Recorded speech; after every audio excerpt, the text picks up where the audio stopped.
Hello everyone! Tony, do you know what is the most common cause of death in history? Not nuclear bombs. It's germs and viruses. They have killed a huge number of people throughout history. Not to talk about the terrible and deadly epidemic known as the plague, which greatly diminished the population of our entire planet. But where did the worst disease in history come from? How was it fought? How was it defeated? And could the plague return again? Or has it already returned? Let's get to the bottom of this. The plague was a pandemic caused by a special bacterium. Even the ancient Romans suspected that diseases were spread by invisible particles, but it was impossible to prove without a microscope and other scientific achievements. First, this bacterium was discovered in 1894 during an outbreak in China. In the wild, bacteria live in the bodies of animals, especially rodents. By the way, black rats were the main spreaders of the disease in medieval Europe.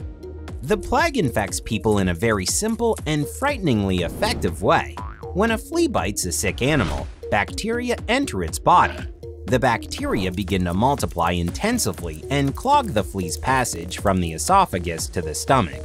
The blood that the flea feeds on cannot get there, which makes the flea constantly hungry. So, the flea wants to eat more and more and attacks new and new victims, including humans. When it bites, it tries to get rid of the bacteria and regurgitates a clot of bacteria into the wound, introducing an army of deadly microorganisms into the blood of the bitten person. There are two types of plague, which differ in the way the disease is contracted and develops. The most common is the bubonic plague. Once in the blood, the bacillus penetrates the lymph nodes and begins to multiply at a tremendous rate. The nodes swell, harden, and turn into a painful bubo, which looks like a huge blister. Its dangerous contents infect the bloodstream, and the person is likely to die of severe intoxication unless modern medicine is used. The second type of the plague is when bacteria enter the lungs. A person with this disease can simply cough once, and the microscopic droplets begin to spread countless bacteria around them. If you are standing next to this person, it is almost impossible to avoid becoming infected.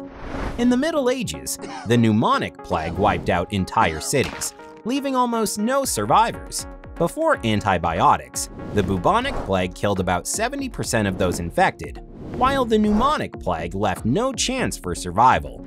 By the way, even today there is a possibility of contracting this terrible disease, but antibiotics are very effective against the plague, so a global epidemic is definitely not gonna happen. The main thing is to visit the doctor the moment you feel the first symptoms. Tony, let's dive into history. Over the course of time, the plague affected Europe and Asia 3 times, killing millions of people. The first plague pandemic began in Central Asia in the mid-6th century. It reached Constantinople, the capital of the Byzantine Empire. By the way, this city is now called Istanbul. An interesting fact about Istanbul is that 3 different cultures lived harmoniously in the same city.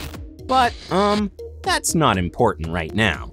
Anyway, the plague spread all over the Mediterranean, North Africa, and other lands. The number of victims of the first plague outbreak is estimated at about 40 million. But remember that in those days it was difficult to keep accurate statistics, so the number of victims could have been much higher. The second wave started at the beginning of the 14th century in China, reached southern Italy along the trade routes, and then spread throughout Europe.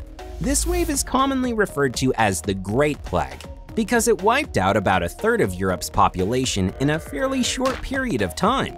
The problem is that in those times, European cities were small but densely populated, and no one had even heard of health rules and regulations back then. This was the reason why many rats lived in the city, and they were the ones who spread the plague very quickly. The third wave happened relatively recently, in the middle of the 19th century and only ended in the 1920s. As before, the pandemic started in China. This pandemic also started in China. That reminds me of something. So anyway, the plague made its way into India, then into North and South America, the east and west coasts of Africa, and some coastal areas of Southeast Asia. It is becoming clear that it is spread on merchant ships, or to be more precise, with ship rats. The death toll is estimated at about 12 million.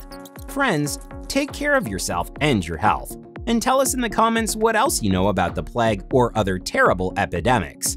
The best stories will be featured in the next video. Give us a like if you learned something new today, and see you next time in an exciting new episode of Super Tony. Bye-bye!